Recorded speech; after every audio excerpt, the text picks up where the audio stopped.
Con có gì con nói đi, con đừng có giao bố làm gì. Con có thai bố ạ. Đấy, bố biết ngay mà. Trong bụng là con của ai nào?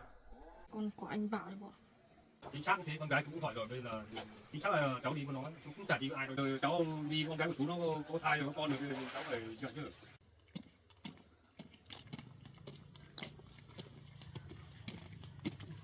Mình hỏi là bác ấy sẽ bán ngô không con ạ? Bán ngô mình lấy để bán nhỉ? Chị ơi, ngô này ngô của chị à? Vâng, ngô của chị. Chị có bán không? Bắt cho em ấy. Có. Thế để cho em mùi nhé. Vâng. Chén cho hai người có đi. Thế thì cứ lấy đi, bẻ đi. Vâng. Còn dao đâu con? Cứ bẻ lấy. Thế em cứ bẻ lấy nhé. Thế nào để mình lấy chị nhỉ? Học tí chị chén guốc nhé.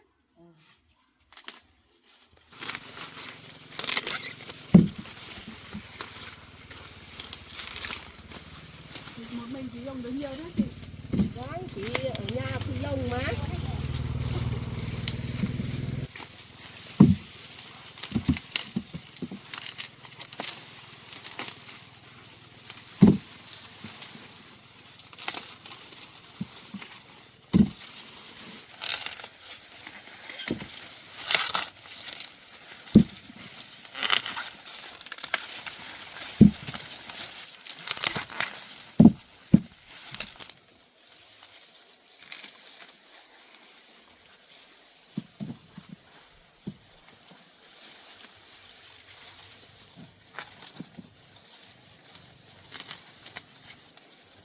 Thế nào vàng Nó này sâu cắn được không?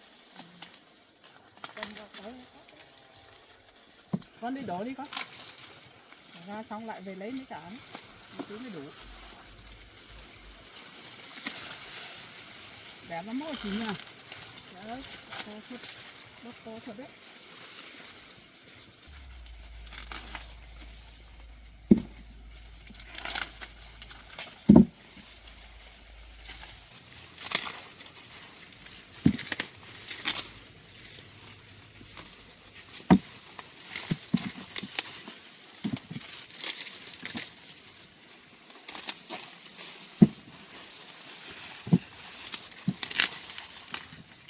Đây mùi được không?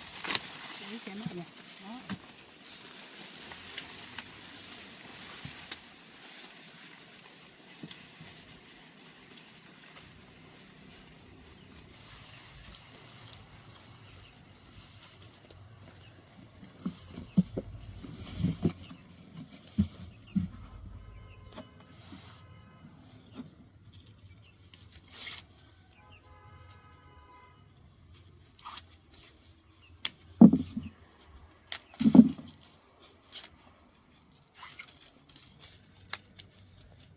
Đặt thôi con nhỉ. Đó.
Một mình chị làm được ngô giỏi ấy nhỉ? Vâng, chị. Bắp to. Thế cháu đi làm hết hả chị? Vâng, cháu đi làm hết rồi.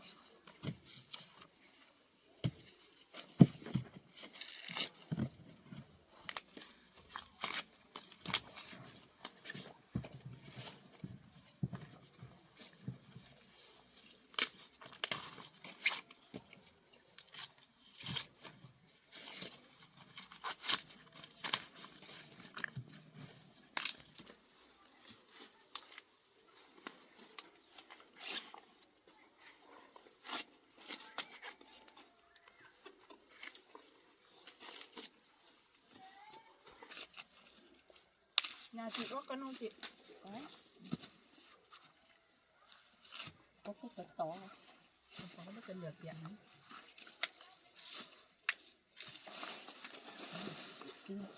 mấy cái cục trâu. Cái này có trâu cho trâu nữa đấy chị ạ. Cái này chỉ có trâu mà. Đẹp quá con nhỉ. Chờ bác ăn.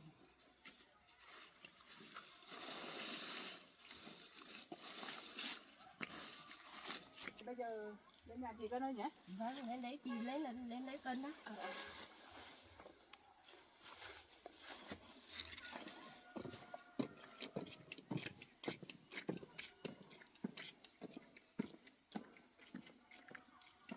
Lấy cân đó. Lấy cân vào đây nhé chị nhé.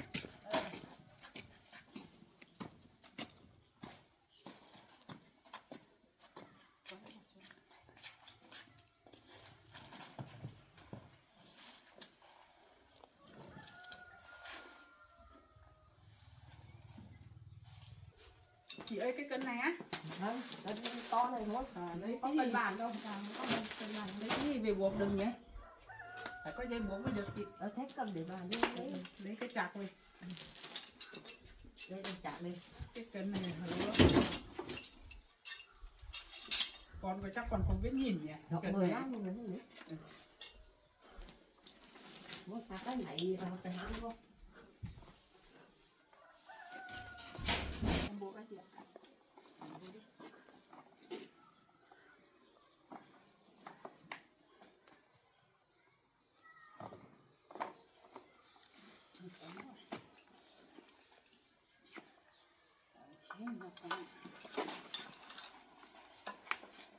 Ô, mùa thu hơi.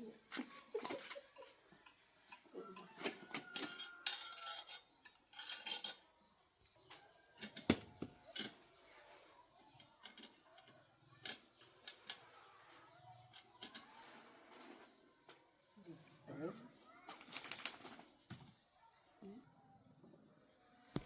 21 cân chị ạ. Vâng. Thế thì cái tiền em nhèm bao nhiêu nhỉ? Mỗi cân chị lấy bao nhiêu ạ? Cân 10.000. 10.000. 200 mấy nhỉ con nhỉ?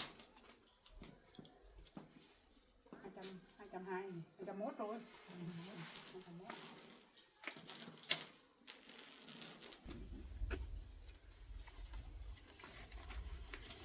Chị em gửi chị nhé. Vâng, chị cảm ơn nhé. Vâng. Em cảm ơn chị nhé. Vâng. Em về luôn á. Vâng. Ăn cơm với chị không đi? Thôi, em đi em còn luộc chị ạ. Thế á? Vâng. Em cảm ơn chị nhé. Vâng. Em về nhé. Vâng. Đi con.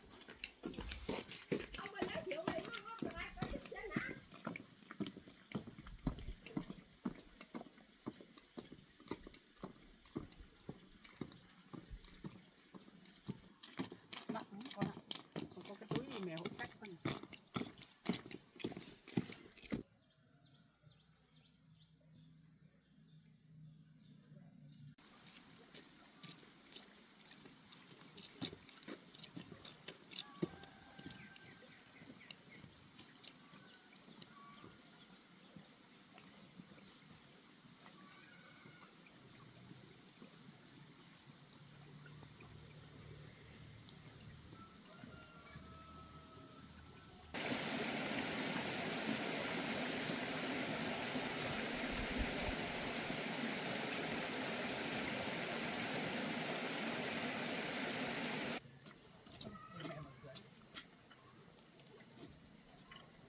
Em bé với ba chắc.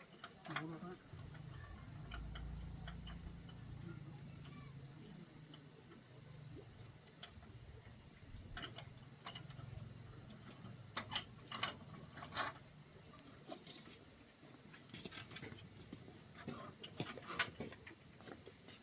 Em bé ngủ rồi.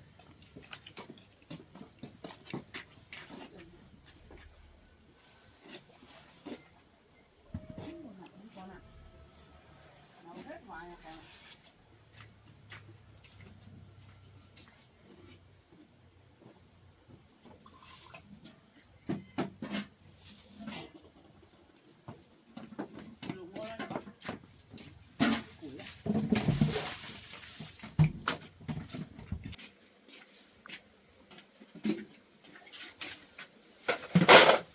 ơi. Nãy chắc mình bỏ con dao rồi.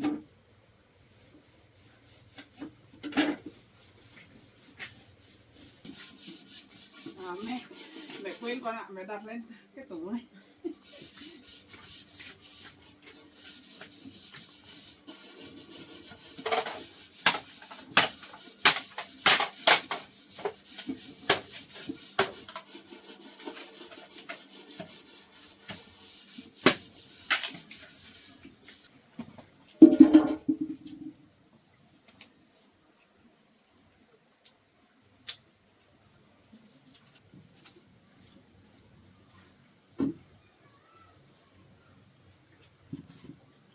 Chắc phải 2 lượt đấy con ạ.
Mắt lên luộc luôn con.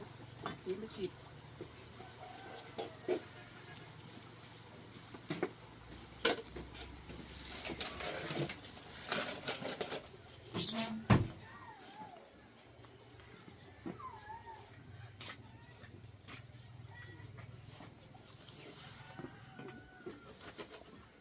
Con giặt quần áo á.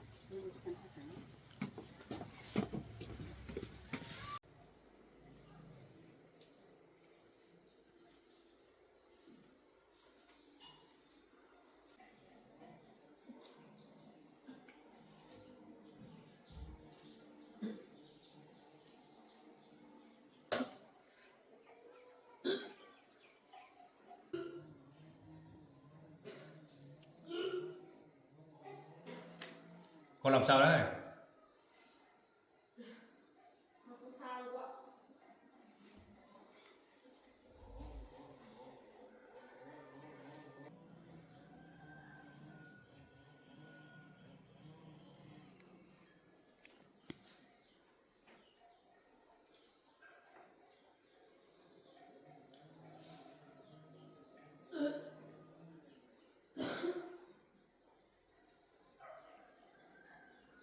Con làm sao đấy? Bố nghi chúng qua giờ nó thấy buồn nôn rồi, mới làm sao đấy? Con sao vậy? Thế có cần đi khám không? Chắc không cần đâu. Chắc tại con đau dạ dày nữa. Thế bỏ đầu dạ dày có bị nôn suốt thế này còn? Nếu ốm chỗ nào thì bảo bố còn đưa đi khám xem nhá. Không nhà không biết gì đâu. Chắc không sao đâu. Chắc tại mấy hôm nữa chắc khỏi. Bố cứ làm việc của bố đi. Con không sao đâu. Bố có gì đâu, đi mấy cái nghìn keo quế mua để trồng mà. Bố mua cây để trồng á. Một cái cây quế keo để trồng, một cái tháp xong để trồng. Ba hai này. Bố bán cây rồi. Bán ít. Bán tuổi ít thì Tiền bố lấy đi đâu hết rồi?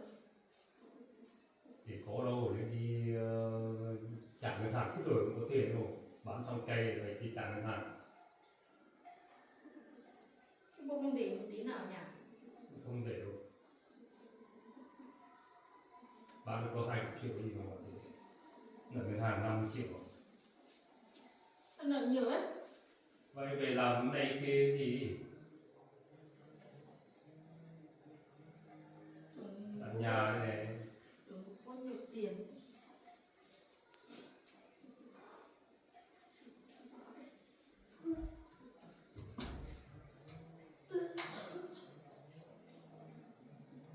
Con ơi, con chắc có vấn đề gì đấy?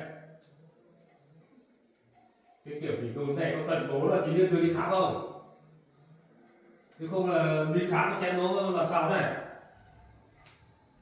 Cần phải đi đâu ạ? Nếu cần đi khám bố đi lấy đồ chứ thì đi. Không đi đâu. Chắc không sao đâu ạ. Này nó cái nôn suốt thế còn. Ô, có vấn đề gì thì đưa đi khám đấy, không ở nhà không biết gì đâu. Giấu ở đấy. Không thì cứ thế như thế là phải đưa đi khám xem mới biết cái bệnh gì chứ không là không may thế rụt thừa thì chết mất. Không sao đâu. Chắc không sao đâu. Con không phải đau bụng.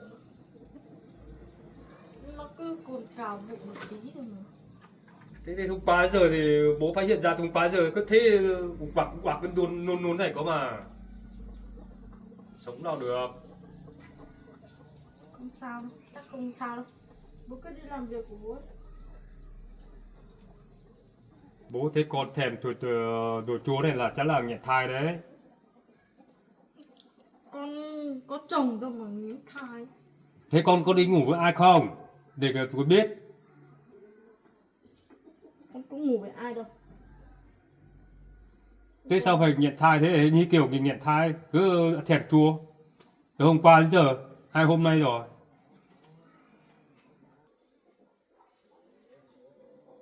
Chắc chắn là con có thai đấy. Bố nhìn thấy là giống ngày xưa mẹ cũng thế mà. Có thai nó cũng kiểu này đấy. Nếu không đưa bố đi khám để còn biết có phải thai hay cái gì. Một là không được đâu. Có phải con mang thai do bố không? Hả?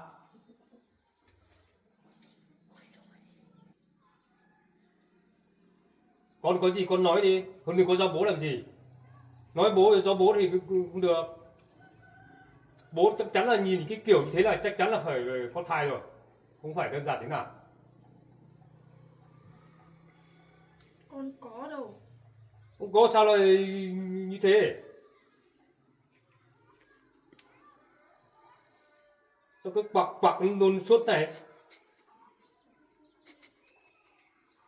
Bảo không có rồi bố con nói. Cái người nhận thế có con là nó được thế đấy, nó bị thế này đấy. Thèm chua này, bị nôn này. Đấy. Thì đấy là bố nghi ngờ lắm đó, 99% đó. Là có thai đấy. Nếu không nếu bố đi khám bây giờ mới biết được. Không biết đâu. Đấy, con nói thật đi. Con có được đi ngủ với ai không? Không được giáo bố, nói thật đi. Để con biết. Thế con cứ bị đến nôn cả ngày này, thèm chua nôn thế này. Chắc có thai đấy, đưa bố đi khám đi. Thì mới rõ được. Nhà sao biết được. Không đi đâu. Con có bị bệnh gì đâu mà đi.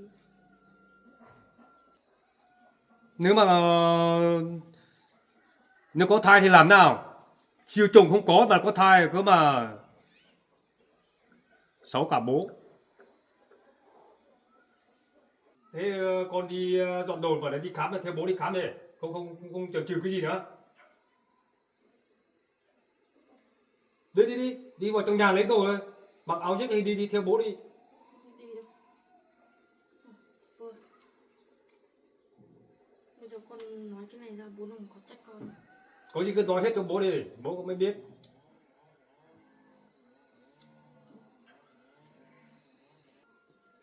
Con nói cái này bố đừng có chửi nhá.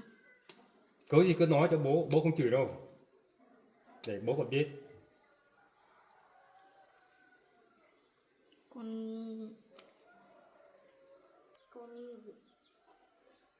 có thai bố ạ. Đấy, bố biết ngay mà, đúng cái kiểu thế mới bố biết ngay cái con có thai chứ mới thèm chua với nghẹn nghẹn với nôn này mà. Thế con đi ngủ với ai? Bố hỏi thật đấy. Nhanh đi để bố còn biết không không chần chừ được đâu, đã như thế là phải nói ngay. Không để. Thế bố hỏi xem cái đứa con trong bụng là con của ai nào? Con Thế do bố làm gì? Cứ nói thẳng cho bố đi.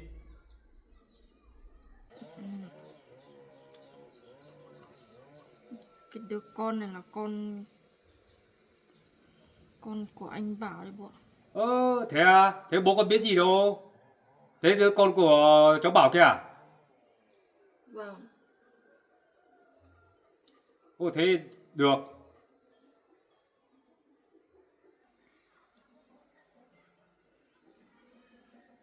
Thế bố hỏi xem trong cái đứa con trong bụng thì con của bác sĩ Bảo à? Vâng. Bố có giận con không? Không chuyện đâu, tốt lắm rồi đấy. Hỏi con bảo không đi với ai, không đi với nó sao bây giờ con bảo con nó có thai. Còn với cháu Bảo. Cái chuyện này nói ra nó cũng dài lắm. Nhưng mà bố đừng có trách con mới nói. Bố không trách đâu, nó bảo như thế bố không trách đâu. Bố mừng đấy. Nói chuyện với bố đi. Đi đi, có gì bỏ bố. Thế hôm nọ bảo là đi cả hai đứa gặp nhau ở chỗ nào thì không nói cả. À. Đấy, ngồi đây, cái gì nói cho bố đi. Nếu con của cháu Bảo thì tốt lắm rồi.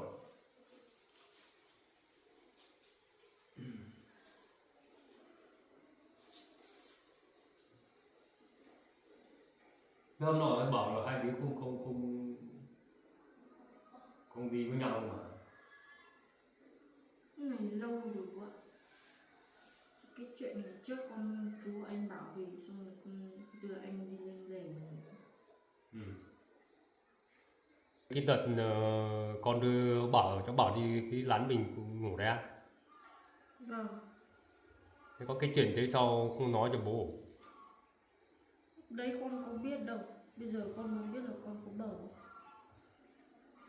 Thế bây giờ nó có biết không? Cháu Bảo nó có biết không? Biết con có thai không?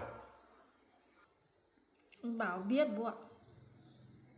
Con đi ra đấy nói cho anh biết xong anh đuổi con đi ra ngoài đường đi lang thang. Ừ. Thế bố hỏi xem nó đi với con có thai thế sao nó không nhận nhỉ? Con biết đâu con đi ra đấy xong anh chửi con đuổi con đi. Nó cán bộ thì nó phải như thế, làm thế phải nhận chứ sao mà không nhận? Bây giờ con không biết làm thế nào nữa. Bố xem rồi bố đi ra kia bố nói hộ con.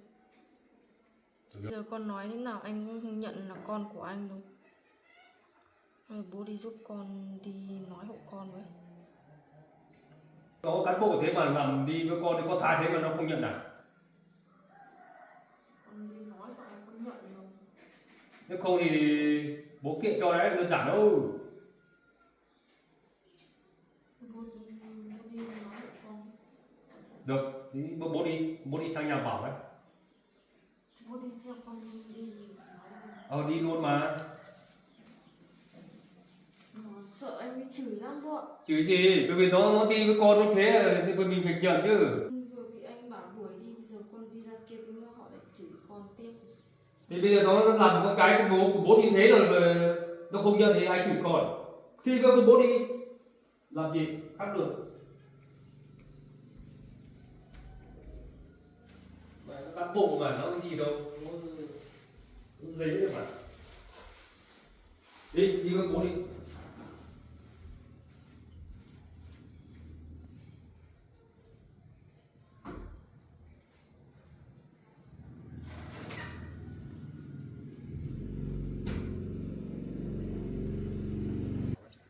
Mình có thai rồi mình phải làm cho nó ra tỏ ra nhé để biết chứ không ta nhé đi có con thế mà có con thế mà nó không nhận à? Đi con bé trong bụng là con mình, nên mình phải đi phải là nhận, không nhận không được đâu. Nhận bố kiện cho đấy. Đi.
Chào chị nhá. Vâng, chào anh nhá. Không chào cháu nhá, chào bà nhá. Vâng.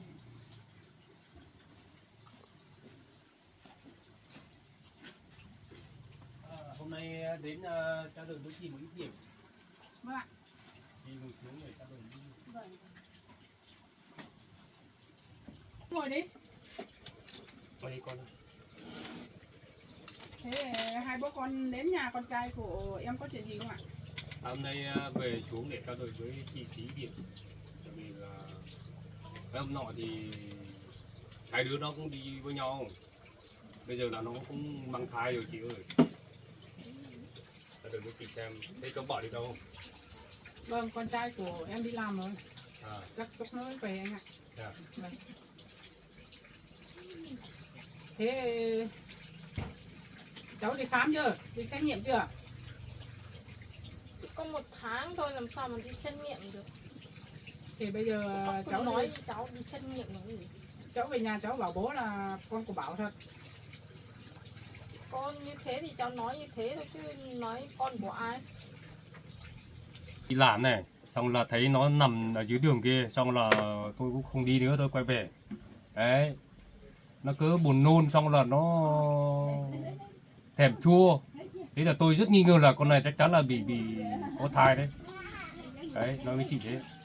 Xong là nạt máy nó mới nói ra đấy, nói ra bảo đi nó có con với cháu Bảo kìa. Đấy. Cái hôm trước đấy, cái tháng hôm trước là nó đi, hai đứa nó đi trên lán kia ngủ, nó mới khai ra hết mới biết. Vâng.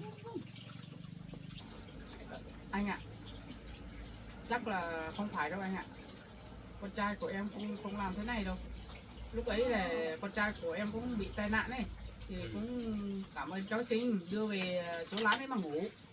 Nhưng mà lúc ấy con trai của em vẫn còn lúc tỉnh lúc không thôi mà, sao là có con được. Bây giờ em nghĩ chắc không phải đâu. Bác nói thế mà được. Thế hai đứa nó cũng ấy rồi, báo cáo nạt máy nói ra rồi. Vâng. Và nói ra bảo là chính xác với Bảo. Vâng, nhưng mà là em cũng thấy con trai của em kể này bảo không phải của con đâu mẹ, bảo thế thì bây giờ em cũng tin tưởng con trai của em chứ. Chắc là không phải đâu. Nghĩ đấy. Có một hôm á, nói với bác cháu Sinh còn lỗ ra cái câu con trai của em bảo đi siêu âm đi khám, đi xét nghiệm, nhưng mà là cháu Sinh bảo sợ về không phải con của anh thì sao. Đấy, em thì cái câu đấy rồi, em nghĩ không phải. Chắc chắn sẽ thế. Còn lỡ lời cháu nói thế thì bác cứ nói cái câu đấy làm cái gì? Thằng Bảo mới bạn cháu 1, 2 câu, 3 câu thôi mà cháu đã lỡ cái mồm cháu nói hạ rồi. Đấy, cháu cứ thử nghĩ xem, nếu mà cháu không đi với người khác sao cháu lại nói với con trai của bác thế này? Sao lại hỏi con trai của bác nếu mà đi về không phải con của anh thì sao? Sao cháu lại phải nói cái câu này cơ? Đấy. Thế con bảo bố thế, nhưng mà bây giờ ra đây thì gia đình nó bảo không có thế. con ra đây con nói thế nhưng mà nhà bác này cứ nói là không phải con của anh Bảo, con không biết làm thế nào thì Bây giờ giờ người ta làm xong người ta có nhận đâu. bây giờ thằng Bảo không phải con của nó. Bây giờ sao mà bác dám nhận được? Thế có phải chính xác thế không? Đúng rồi. Chính xác thế gì? Đúng thế gì? Rồi. Tôi bây giờ nói với chị này, bây giờ nó mà nó đúng ra như thế đấy thì nó chứ hai đứa nó chính xác thế rồi, bây giờ là mình cũng nhận đi, không được quá đáng thế đâu. Nếu không là tôi kiện đấy. Bây giờ là phải chân phải nhận đấy, không nhận không được đâu. Chính xác rồi. Bây giờ tôi đã nói với anh rồi. Bây giờ con trai tôi không nhận thì tôi chưa dám nhận. Đợi con trai tôi về đấy. Nói như thế nào đó tôi mới dám nói với anh được. Bây giờ tôi nhận tôi không dám nhận. Vì nếu mà có con thì con của con trai tôi, thực sự con của con trai tôi vẫn chấp nhận. Nhưng mà không phải chờ con trai tôi về xem đã. Bây giờ ép tôi nhận thì tôi không dám nhận đâu. Nói thật với anh đấy. Đóng cửa. Bây giờ là bây giờ tôi đang chờ xem cháu Bảo nó về nó như thế nào. Đấy, chính xác con gái tôi nó báo cáo chính xác rồi. Con trai tôi về rồi. Nó nhiều đi làm này. Đấy bác nói đúng, cứ chờ con trai em về thì em nói thế nào em mới dám ấy chứ. Bây giờ bác em nhận em không dám nhận đâu. Vì chuyện này là chuyện của trẻ con. Bây giờ em nhận thì nó về nó sao mẹ lại nhận, có phải con của con đâu, thế này thì em cũng khổ lắm, không biết nói thế nào được với con. Nói với bác thế.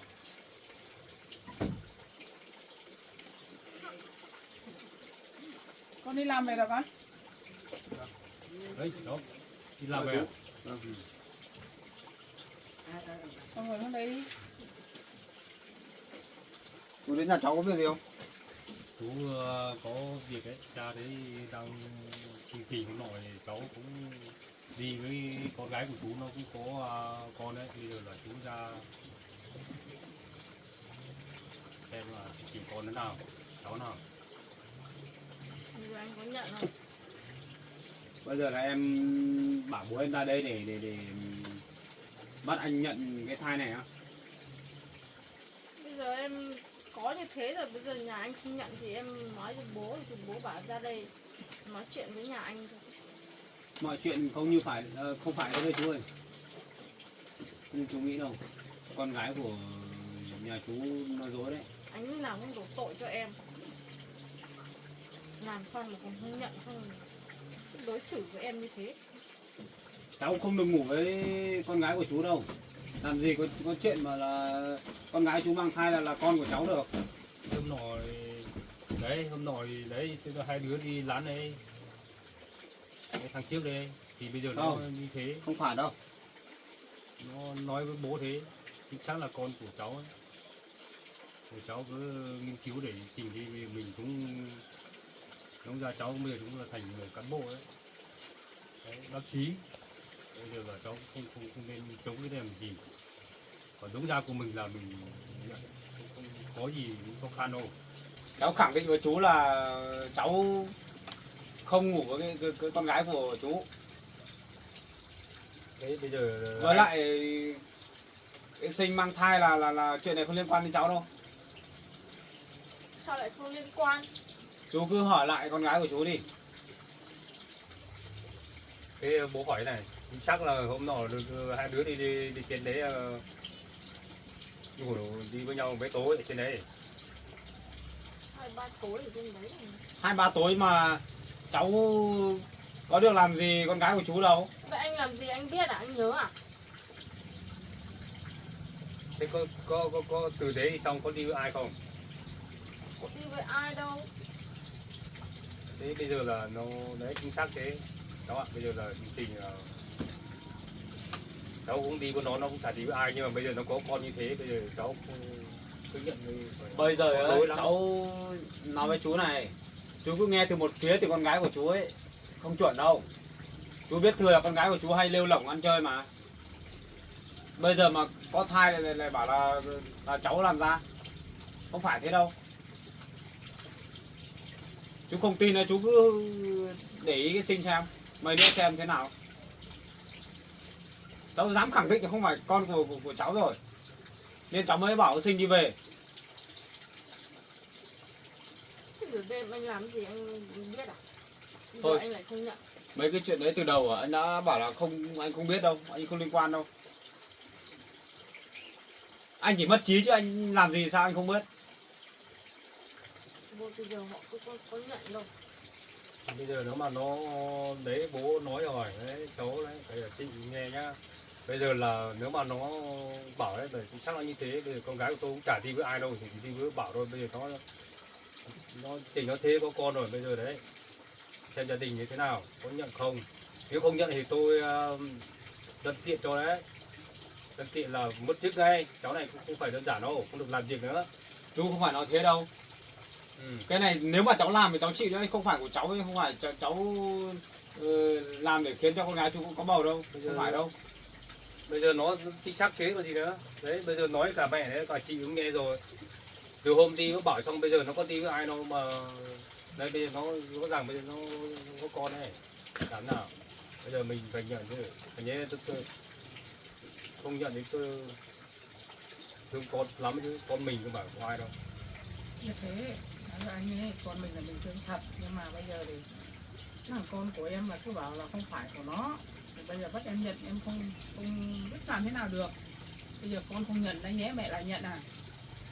Thì trước tiên thì cháu cứ nghĩ xem, tôi xin ấy cứ nghĩ xem hay là có ai hãm hại cháu không hay như thế nào. Đến lúc ấy thì có con thì cháu mới đi gặp con trai của bác, mới dắt về lều ngủ.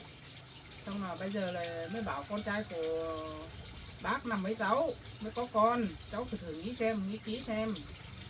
Xong rồi bảo bác với bố biết. Bà hai bố con nhà sinh đến đây lâu chưa? Đến đâu rồi, đến lúc rồi. Sao lại đến nhà mình? Em để thấy mẹ nói chuyện gì với chú gì chưa đấy? Nói chuyện về cái thai không? Nó là thích kiểu gì?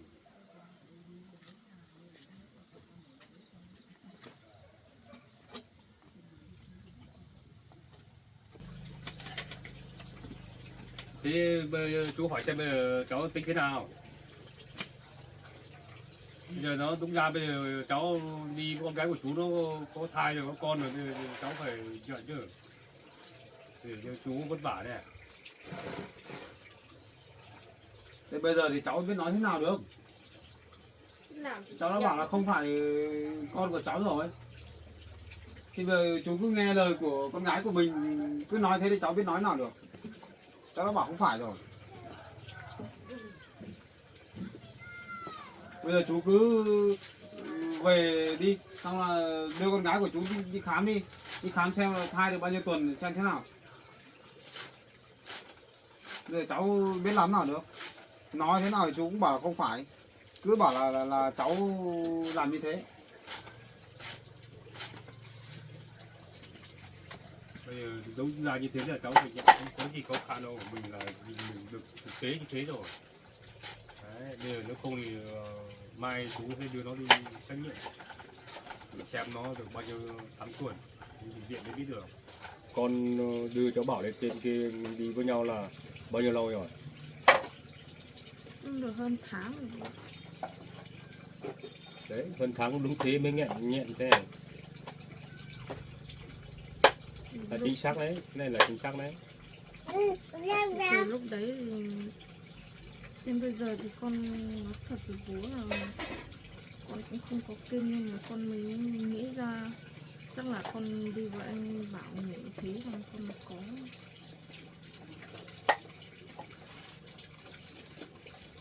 Bây giờ chú cứ nói chuyện với con gái của mình như thế.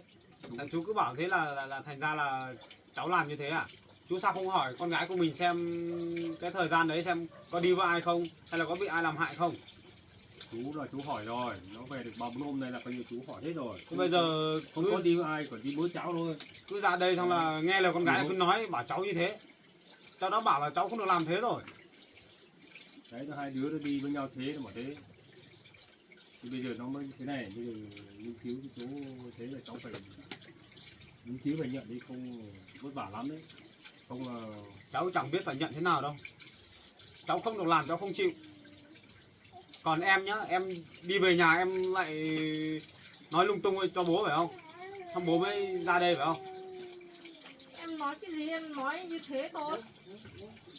Không có là nó thành có. Thì bố em tưởng là như thế thì mới ra đây. Không làm gì bố em ra đây. Con chỉ nói như thế thôi, nói giống sự thật như thế, con nói cho bố, con có nói cái gì nữa đâu. Bây giờ con đi ra đây con nói như thế họ không có nhận đâu. Bố mình đi về đi.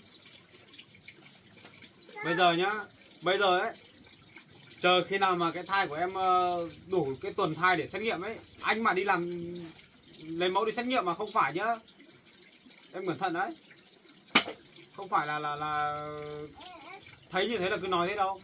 Nó đang ở trong vùng xét nghiệm kiểu gì? Xin thưa với chú là bây giờ sinh mới nghén thôi, chưa thể làm xét nghiệm được. Sau này ấy, nếu đủ tuần thai để xét nghiệm ấy, cháu sẽ lấy mẫu đi xét nghiệm. Nếu mà không phải con của cháu nhá, thì chú phải chịu trách nhiệm đấy. Chứ không phải là ra đây bây giờ là nghe con gái nói thế là bảo là cháu làm như thế với con gái của chú đâu. Đừng có nghe từ một phía. chính xác như thế, con gái chú cũng hỏi rồi, bây giờ chính xác là cháu đi với nó, chú cũng chả đi với ai đâu, nhưng mà từ lúc đấy cháu đi với nó xong bây giờ cháu mới có như thế. Cháu đã bảo là không phải thế rồi. Sao khi chú cứ nhắc lại câu đấy? Vì chú nó bảo chú thế là chú cứ nói thật thế thôi, chú không phải là nói ấy đâu, nó thẳng thế đấy. Vì bây giờ cháu mà không đi với nó làm sao nó có như thế. Còn chính xác là nó không chưa đi với thằng nào cả. Chú chắc chắn chưa? Chắc như thế. Hôm đấy ở trên đấy nhá, cháu được sinh cứu về là cháu ở trên đấy được 2-3 ngày trên đấy thôi, nhưng mà cháu không làm gì cả. Còn từ đấy về sau á, sinh có đi với ai hay làm gì cháu không biết. Bây giờ tự nhiên có bảo là có thai thì quay ra lại bảo cháu ngủ với con gái của chú. Thì từ Không hôm thể đấy như thế được. thì em ngán gì nữa. Chắc không? Chắc Anh thấy em nói hơi bị giấu giếm điều gì nhá. giấu cái gì? Đi với ai có bầu rồi quay ra lại vạ lây cho anh. Mình làm xong không nhận xong lúc nào cũng đổ tội cho người ta.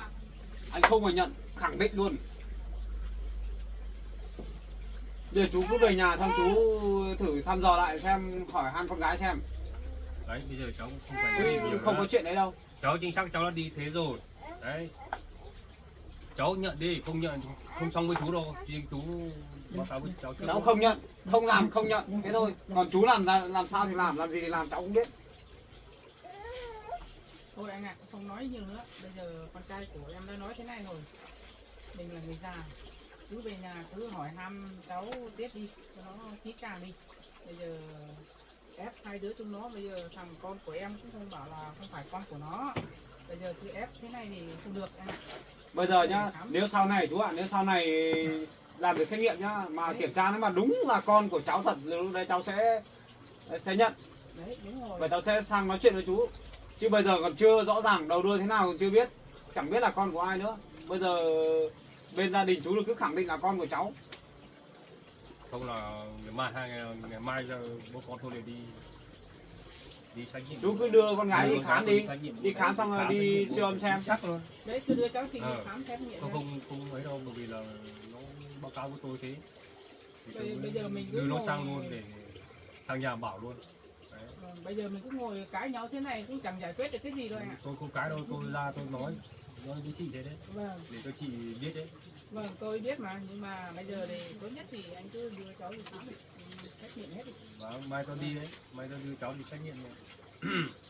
Cứ bảo con gái đi khám xem thế nào đó. Xem mà thai được mấy tuần. Còn sau này đi làm xét nghiệm sau. Còn bây giờ cứ ra đây nói bằng mồm không bảo là con của cháu cũng chịu luôn đấy, cháu có được làm gì đâu. Nhưng mà chính xác ra đấy, nó như cái sinh khai đấy thì là từ hôm đi với cháu đấy thì là tính ra bây giờ được 6 tuần. Đấy. Thì cái hôm về Bây giờ khi đi khám em mới biết anh ạ. Con ạ, thì con bây giờ phải mình tính kỹ đấy. nói thế nhưng mà Cái bây Tâm giờ đi mẹ, khám không sao. Từ ngày cái sinh đấy con đi lều, con phải tính xem có khớp cái này con đừng ngủ ở đấy không nhá. Con phải Không, đi nhưng mà này. con Nếu không mà làm nó gì. quá ngày hay thì hơn ngày là không phải của mình nữa đấy. Thế bây giờ cháu chú bảo này, bây giờ thì mai chú đưa cái Sinh đi khám xét nghiệm thế nào, có gì là chú sẽ quay về đây nhá. Chú về nhá. Đây, Vâng. nhá cháu nhá. Các anh cứ đưa cháu đi khám đi Vâng. nhá. Chú về đấy bà. Vâng. Áp cho mình. Đi rồi còn quay nói. Hai bố con ấy rủ nhau ra đây nhỉ. Đợt này có vẻ hơi căng ấy. Bố cho Sinh nói căng đấy mà. Này. Chắc cái Sinh về với bố nó nói chuyện gì nên bố nó chạy về đây. Chắc không phải nói cho bố biết chứ, hai bố con mình gửi nhau sang nhà con. Sang hỏi đầu đuôi thế nào, có phải con của con không? Mới đưa sang đây. Không. Con không nhận đâu. Không phải của mình nhận làm gì. Mình có làm gì đâu mà tự nhiên cái Sinh có thai được. Đấy, lúc nãy ông chẳng ép mẹ nhận à? Mẹ ông nói rồi không, bây giờ anh ép em nhận, con em là không nhận con của nó, bây giờ ép em nhận thế nào được? Bây giờ phải phụ thuộc vào trẻ con chứ, nó nhận mới được chứ, phải nhận mới được. Chắc chắn là cái Sinh đi với ai có thai rồi, chứ không phải là ngủ với con đâu. Đi với người ta có thai xong là sợ bố mắng hay thế nào đấy, quay ra mới lấy cớ này để nói bảo là con của con thôi. Mẹ có đàm như thế. Bây giờ cái Sinh nó cứ về nhà bảo bố và là khẳng định mà là mình có con với anh Bảo thì bố chẳng ra đấy. Đấy. Hôm nọ con cũng nói cho mấy câu đấy, cái Sinh nó còn chẳng lộ cái đuôi ra thế. Nãy mẹ còn chẳng nói trước con nào lỗ, cho bố nó biết rồi lỗ. Nó bảo bác cứ nói thế, cháu lỡ mồm nói ra thôi. Nói ngay thế này cơ mà, trước mặt bố nó mà. Được rồi, cứ cho cái Sinh nó diễn đi, để xem nó diễn được bao lâu. Sẽ có một ngày bố biết chuyện kiểu gì cũng sẽ có chuyện với bố nó. Bây giờ bố chưa biết gì, cứ ra đến nói bảo là con thế này thế kia thôi, cứ xem. Mai bố nó tìm hiểu tao biết. Cứ để ý xem, mấy nữa kiểu gì cái Sinh không có chuyện. Không nhắc đến cái chuyện đấy nữa, mệt quá đi. Con về đến kia cái xe máy chặn ngay cái đường vào nhà mình. Đấy. Là biết ngay có người vào nhà mình. Thôi con ạ, không nói cái đến cái chuyện đấy nữa. Mẹ cũng ngán nhau rồi, bây giờ mẹ mới mận đi bán ngô đây. Đi bán ngô á? Không nói nữa. Ngô này thì vợ con đi hái hay là Hai mẹ con đi hái. bố mẹ đi hái? Người ta ngọt lắm mẹ nhỉ? Ngọt lắm con ạ. Thế mẹ với vợ con mang đi bán đi, con mệt lắm. Con đi lên trên nhà ngồi nghỉ tí xong con làm chút việc của con đó. Đấy mệt con nghỉ đi con. Con ngồi một lúc con lại làm việc của con đó. Đồng nghiệp con có tí việc và tí nữa gọi để vội về vàng. Bao nhiêu việc về cứ cái chuyện Đấy, bầu với chẳng bì. mất bao nhiêu thời gian làm việc của mình.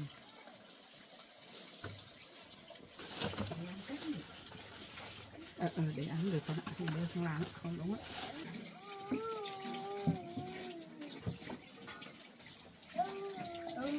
Cho nghe vào đây.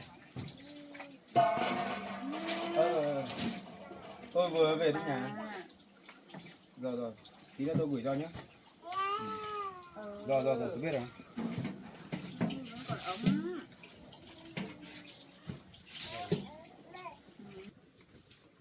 Cái chìa khóa tôi để trên cái kệ ấy nhá. Trên cái kệ cái tủ ở chỗ ghế tôi ngồi ấy.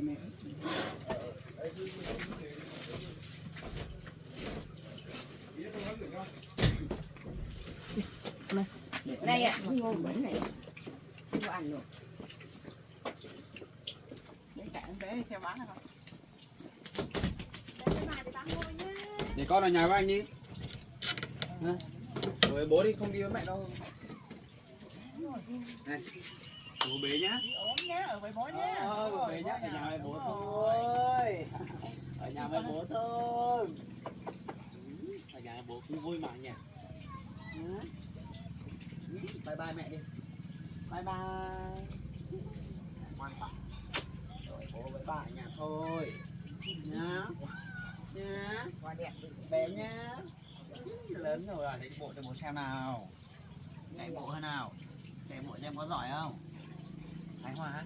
Cầm cái ô, cầm thích chỗ. Hoa này mùi lắm. Với bà nhá, bố lên trên nhà bố tí việc nhá. Bà cho con bé nhá. Thì bố mới thương sau nhá. Bố lên nhà có tí việc á.